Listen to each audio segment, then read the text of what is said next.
আজকে ঘাস কাটতে কাটতে আমি বনের অনেক ঘিরে চলে এসেছি। চারদিকে যেন এক নিঃশব্দ পরিবেশ, একদম অন্ধকার। আরে, ওটা কি গাছের পেছনে চকচক করছে? ওটা তো একটা সোনালী হরিণ, যার পাখনা আছে আর যার গা থেকে খুব চকচক হচ্ছে। অর্ণব, তুমি ভয় পেও না, আমি জানি তুমি খুব ভালো ছেলে। তুমি পশু পাখির খুব সাহায্য করো, তাই আজকে আমি তোমার সামনে এসেছি। তুমি তো সত্যি অদ্ভুত, হরিণ বন্ধু।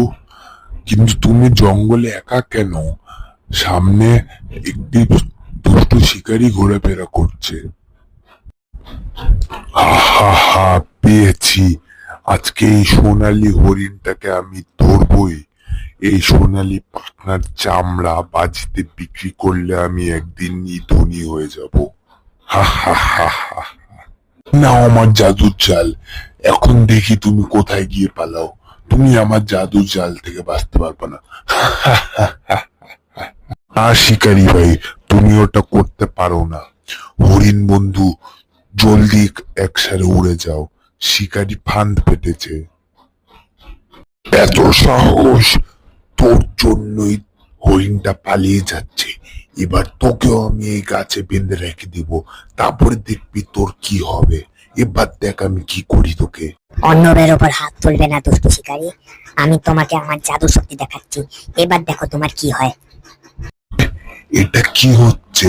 হরিণের চোখ থেকে এত উজ্জ্বল আলো বের হচ্ছে কেন? আমার চোখ জাদিয়ে যাচ্ছে। আমি কিছু দেখতে পাচ্ছি না। আমার খুব চোখ জ্বালা করছে। তুমি লোভ করেছো আর নিরীহ পাখির ক্ষতি করতে চেয়েছো, তাই বনের জাদু তোমাকে অন্ধকারে রাখবে। যখন না তুমি ভালো মানুষ হবে, ততক্ষণ তোমার চোখ অন্ধকারে থাকবে। হার মানলাম, আমাকে ক্ষমা করে দাও হরিণ। আমি আর কখনো শিকারি করব না। প্লিজ আমাকে ক্ষমা করে দাও। আবার হরিণ বন্ধু, তোমার জাদুর আলোতে আজ বনের সবাই বেরা মুক্তি পেল। তোমাকে খুব ধন্যবাদ জানাচ্ছি। ধন্যবাদ অর্ণব, তোমার সাহসের জন্য। তুমি এখন থেকে এই বনের রক্ষক। তুমি আমাদের খুব সাহায্য করেছো।